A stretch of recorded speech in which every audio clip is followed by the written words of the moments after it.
tam kinshid uttamam kalenai tavatayushman yad ashikshad guror bhavan hiranya kashipuruvacha praradayu praradanuchyatam tata svaditam kinchid uttamam kalinai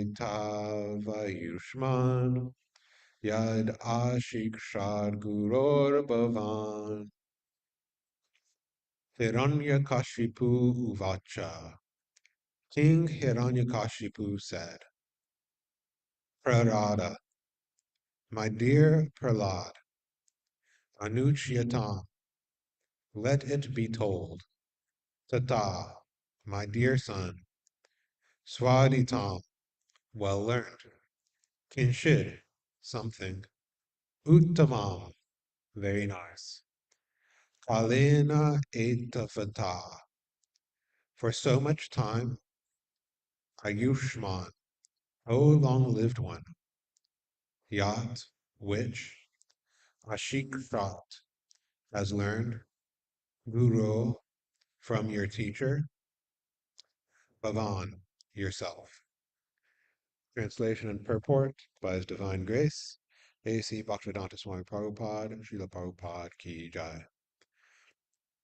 Hiranyakashipu said, my dear Prahlad, my dear son, O long-lived one, for so much time you have heard many things from your teachers. Now please repeat to me whatever you think is the best of that knowledge. Purport. In this verse, Hiranyakashipu inquires from his son what he had learned from his guru.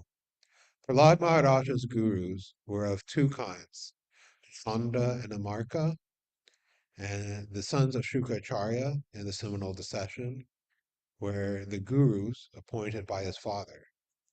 But his other guru was the exalted Narada Muni, who had instructed Prahlad when Prahlad was within the womb of his mother. Prahlad Maharaj responded to the inquiry of his father with the instructions he had received from his spiritual master, Narada. Thus, there was again a difference of opinion, because Prahlad wanted to relate the best thing he had learned from his spiritual master, whereas Hiranyakashipu expected to hear about the politics and diplomacy Prahlad had learned from Chanda and Namarka. Now the dissension between the father and son became increasingly intense as Prahlad Maharaj began to say what he had learned from his guru Narada Muni. Om Aginatamandasya Ginanjana Shlakaya Chakshumatamyana Tasmai Shri Guruve Namaha Jai Shri Krishna Chaitanya Prabhu Nityananda Shri Advaita Giradhara Shri Vasari Gaura Bhaktivinoda Hare Krishna Krishna Krishna Hare Hare Hare Rama Rama Rama Hare Hare. So, Hiranyakashipu is again asking a common question that parents ask their children, which is a variation of, of the question, what did you learn in school today? He had asked, oh my God. He had asked this once before, as we have read, and when Prahlad gave him transcendental knowledge about the actual position of diplomacy, friends and enemies, and such um, vidya, such transcendental knowledge. And Hiranyakashipu uh, sent him back to be taught by Shanda and Amarka. As you know, kids say strange things sometimes, and uh, Hiranyakashipu thought that the solution was more education by the sons of Shukracharya. So he thought that Prahlad would answer in that way, by that he had been cured, so to speak, of his propensity for devotional service, and would respond with something like, uh, "Oh, I learned today that if you can't get somebody who is troubling you to stop, then you beat them with sticks or something like that, in the process of danda." Uh, which was not what actually occurred, as we will hear in the uh, upcoming verses. Prahlad instead responded with more instruction on devotional service, starting, of course, as we will be reading for the next several days, because of the large purport, the 9 processes of devotional service, uh, and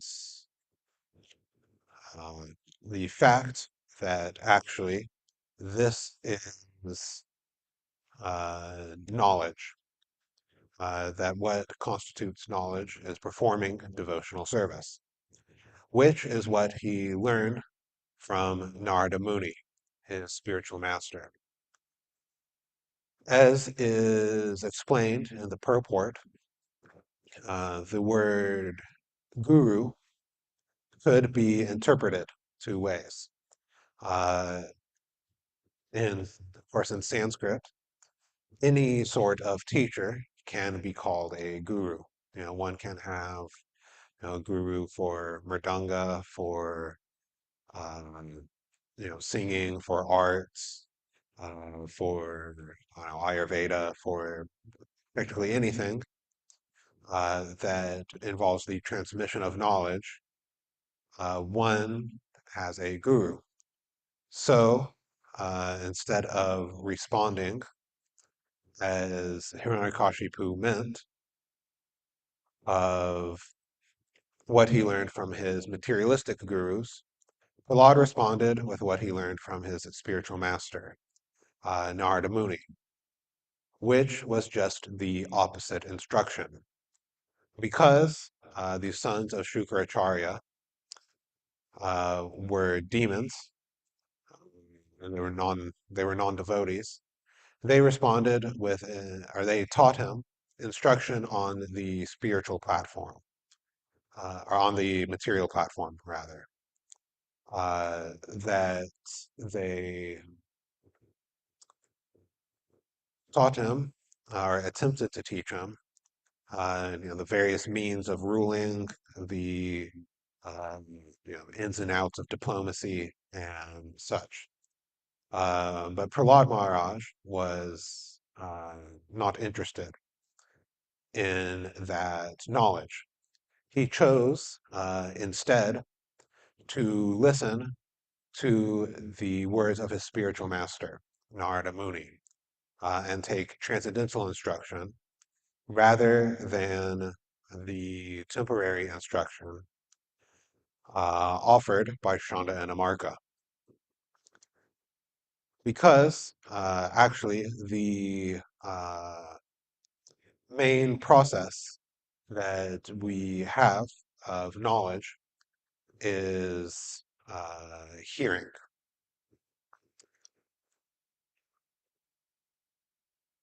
The Vedic analysis, and specifically Vaishnava analysis of epistemology, uh, gives 3 primary ways of knowing, which is pratyaksha, direct sense perception, anuman, which is rational deduction, it's reasoning, and then Shabda, which is hearing from an authority. And then, of course, there are also other more, what could it be said as minor means of knowing, like tradition and things like that.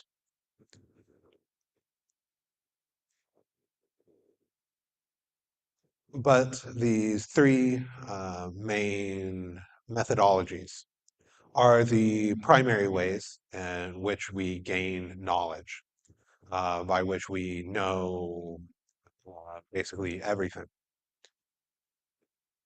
And primarily, actually, all knowledge, most knowledge, is gained by the Shabda process, by hearing from an authority, simply because we cannot uh, experience or deduce everything that we might want to know. Uh, there are so many things that we have simply heard from uh, one person or another that we consider to be knowledge. For example, even just a mundane example, I know that there is the Colosseum in Rome. Uh, I have never been to Rome, uh, but I have heard from others who have been. And therefore, I can say that I know that the Colosseum is, in fact, in Rome, despite the fact that I have never seen it with my own eyes, and that there's no chain of logical deduction that will tell you for sure that such a structure exists in that particular place. But those who have been there have told me, yes, there's this, structure. It has so much history and, these features. That is the Shabda process. And in whatever uh, field of activity one is interested in, whatever knowledge one wants, practically speaking, one has to rely on the Shabda process, um, because we do not have the resources, the time, or even the ability to go see everything on our own, or to logically deduce these facts. But it only works if the authority is bona fide, if the authority actually knows what they are talking about. To go back to my earlier example, if instead of the Colosseum being in Rome, if somebody told me the Eiffel Tower was in Rome, I might ask, um, how do you know that? It's like, oh, well, I didn't see it, I haven't deduced it, but it just feels like it should be in Rome. Uh, of course, that knowledge isn't correct because the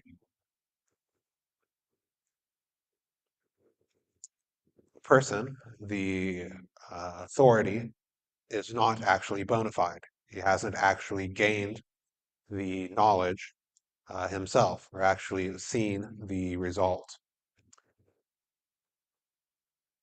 And this ultimately is the difference between the materialistic gurus and the spiritual gurus. From one perspective, one could say that the materialistic gurus are bona fide in a certain sense. If one wanted to learn diplomacy, uh, politics, how to punish one's enemies, etc., one could not find a better teacher than Shanda and Amarka. They were among the best authorities uh, in the entire universe in um, teaching those subject matters. So one could say that when it came to those topics, uh, they were bona fide authorities. Shabda Praman, in the Shabda succession for I guess you say, politics parampara was intact. That they were just repeating what they heard, presumably, from their father, Shukracharya.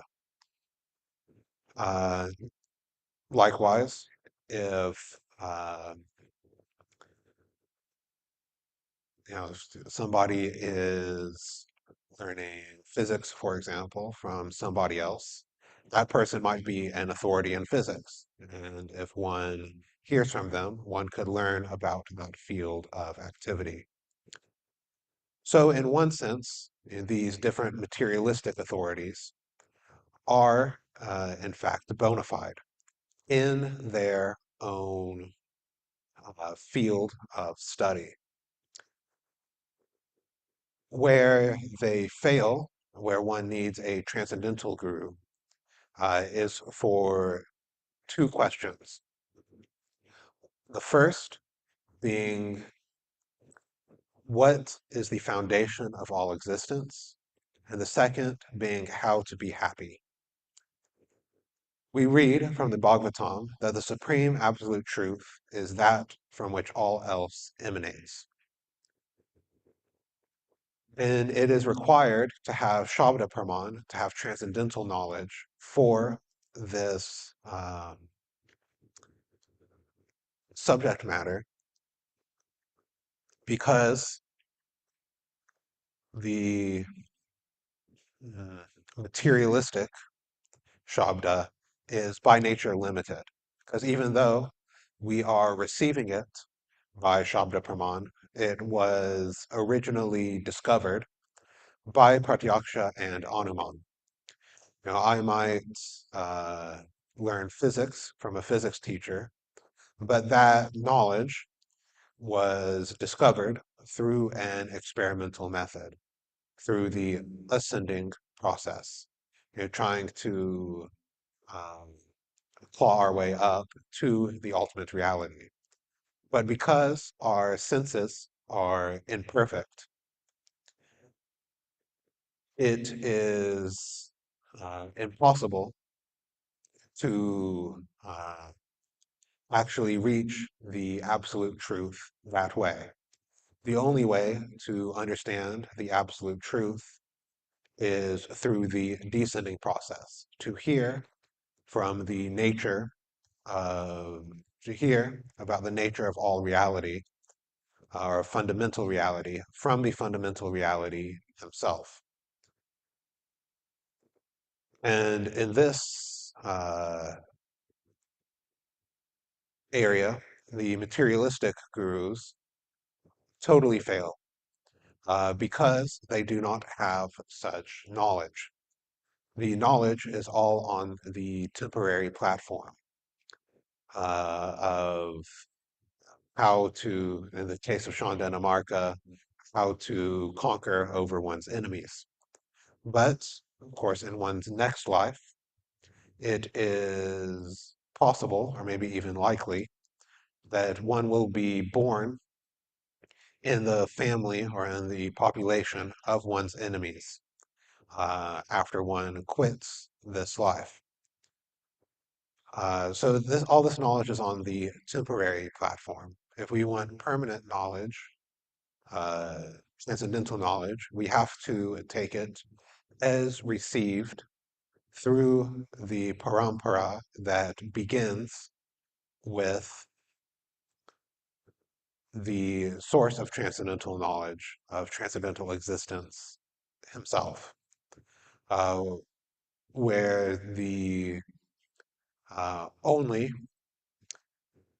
actual paramparas available there are the various Vaishnava sampradayas, so that one can only gain full transcendental knowledge if one hears from such a bona fide spiritual master.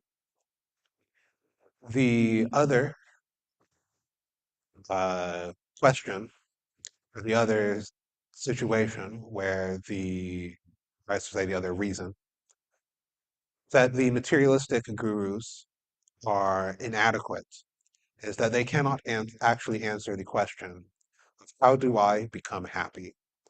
The entire material world is pushing, trying to find happiness, searching after it madly, trying to find it anywhere and everywhere that they can. And ultimately, all fields of uh, materialistic endeavor are aimed at this one goal of trying to find happiness, which the conditioned living entities mistake for sense gratification.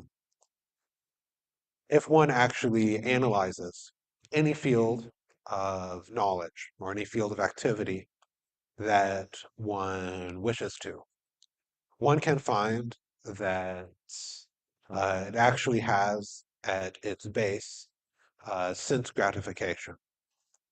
Whether it's politics, which is a bit obvious, of trying to how to enjoy and rule, even the sciences, how to control nature, uh, or any other field of study or any activity done is all on the platform of sense gratification because it is assumed that that is the methodology by which one may become happy. This, however, is nonsense. Sense gratification does not make one happy. I was actually doing a bit of research on something the other day and found this report that is put out every year by Gallup polls and the UN called the World Happiness Report, where they rate, based on surveys and other data, the uh, happiest countries in the world, at least what they say are the happiest countries in the world. And usually, what rates at the top are the Western countries, specifically the northern, uh, the countries of Northern Europe, what are usually known as the Nordic countries. And of course, if one examines the Western culture, one finds that, in fact, it is all based on sense gratification. So it seems, at least from this data at first glance, that you can get happiness from sense gratification. That look, these countries, they have freedom, social safety nets, high GDPs. The uh, there's no cultural mm, stigma against trying to fulfill all of your desires. You can express yourself however you wish, etc. And look, they're so happy. But if one looks at the data closer, one finds some interesting results with what is known as the happiness suicide paradox. That if one looks at these happiness scores, the suicide rate rises with the happiness score of a country. And even between US states, the same uh, trend holds that in so-called happier places, uh, more people are committing suicide. And the same uh, or similar trends hold with homicide rates and addiction. For example, Finland, which has been called the happiest country in the world for 8 years running, has among the highest suicide rates in the world, one of the highest homicide rates in uh, Western Europe, most of which was done in a drunken rage, since there's such a high level of alcoholism in the country. So, uh, what is actually happening here? And one can go deeper into the analysis, but basically, the way they do the poll is asking people what would make them happy and how their current life rates compared to that on a scale of 1 to 10. And then they use those to uh, come up with a score, with a combined score, which they then use to rate all the countries. But if one looks at the actual data, the happiness suicide paradox, as well as these other uh, markers of actual unhappiness, those that have obtained pretty much everything that they thought would make them happy have some of the most unhealthy societies that there are. Um, so, what we can conclude from this is that actually people do not know how to become happy. That is the main point, that all of these different fields of knowledge, all of these different materialistic gurus that purport to teach us how to become happy, how to become satisfied, uh, do not actually deliver the goods. That even when we attain everything that they tell us will satisfy us, we are not actually happy. That is because that happiness does not impact us at the level of our actual being, of our actual nature. Because such instruction is all on the bodily platform, it cannot actually satisfy the soul. Sense gratification only works if one is uh, the body, because the various objects of the senses are only in relation to the gross and subtle body. But because we are actually the soul, only those things in relation to the soul are able to give us satisfaction and happiness. And that is why Prahlad is repeating what he heard from his spiritual master, Narada Muni, because only that instruction can actually satisfy the living entity. It can actually make us happy in a way that is lasting and complete. So Prahlad will instruct, as he heard from his spiritual master, Narada, that if one actually wants the best, if one is searching after the best knowledge, then that knowledge is only found in the processes of uh, pure devotional service, which are 9 in number. Shravanam, Kirtanam, Vishnu, Smaranam, Padasevanam, Archanam, Vandanam, Dasyam, Sankyam, Atma, Nivedanam. These 9 processes are accepted as pure devotional service. And these 9 processes will actually satisfy the living entity if one takes any one of them up. Even just one process is sufficient to actually make one happy. When all of the sense gratification, anything that we get that is unconnected to these 9 processes of devotional service, it is impossible to make us happy. You could be the ruler of the entire universe. You could be fabulously wealthy, uh, powerful, attractive, etc. But if you're not performing devotional service, the only result possible is unhappiness. So we should try to very seriously take up uh, one, several, or all of these 9 processes.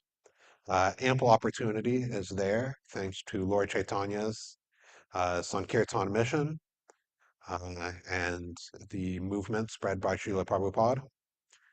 So we should uh, very seriously learn how to form these processes, as we will be hearing in the coming days, as the says on the next verse are given, and in that way actually be happy.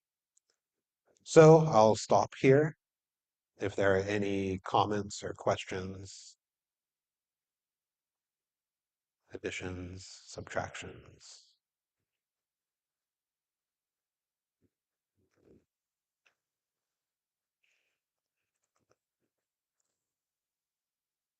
Multiplications, divisions.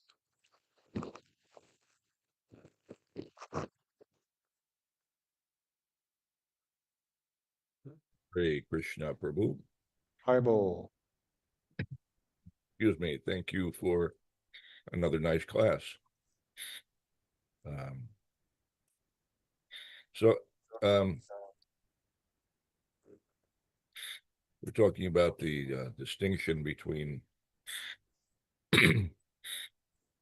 categories of knowledge, both of which may be had through the process of Shabda, yet they are of a very different nature. So there is, and it's it's not just that some of it is derived from um, experimentation. For example, the Vedas give us all different departments of knowledge, both that which is relative and also absolute, and that is the distinction, as I understand it, that there is knowledge that is of an absolute nature and knowledge is of a relative nature. We are interested in the absolute truth. From authorized sources, there's also a wealth of relative knowledge, but it has less value. So, and ultimately, what you're saying is that if it is not directly associated somehow with devotional service, it will not result in happiness. And that's a really profound realization to come to, or to express. Um, it's not hard to unpack it, but that's a very big deal. That's our whole um, problem in a nutshell. Hmm. Um, Simple thing, but so important, so profound that only devotional service will actually result in happiness, and anything short of devotional service will result in unhappiness. Being able to actually understand that and act on that understanding is where the challenge lies. So we keep hearing from spiritual authorities who remind us of this reality.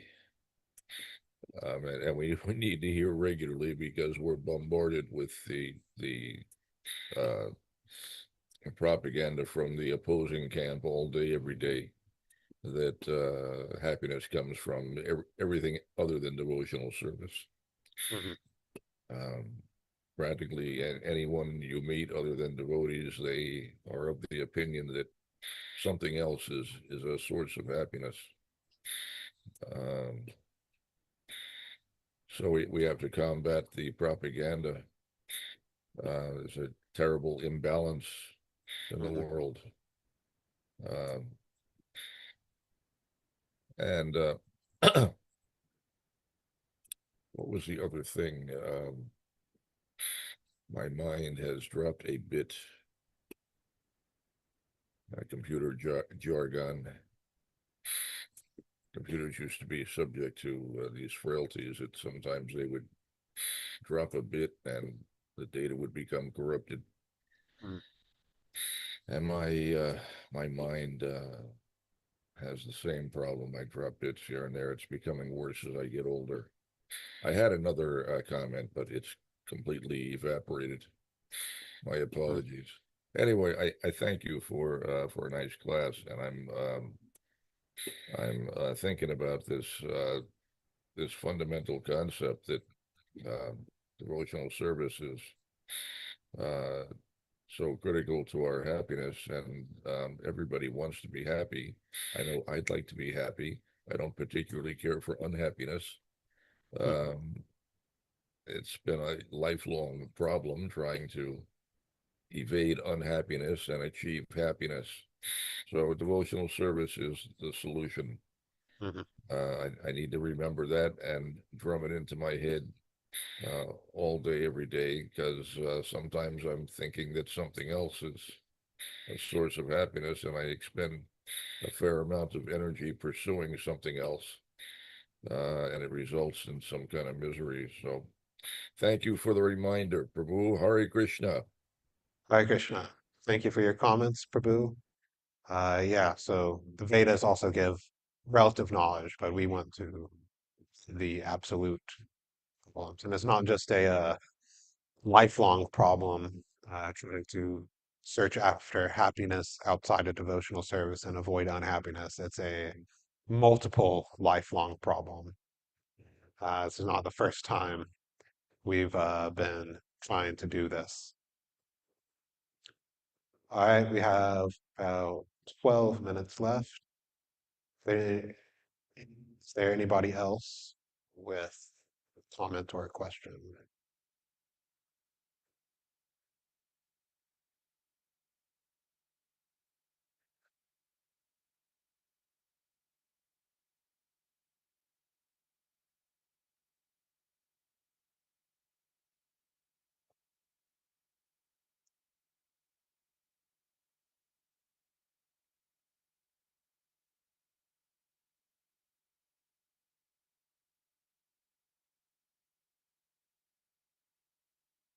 Okay, going once,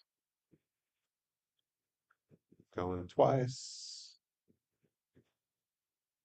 Srimad Bhagavatam ki jai.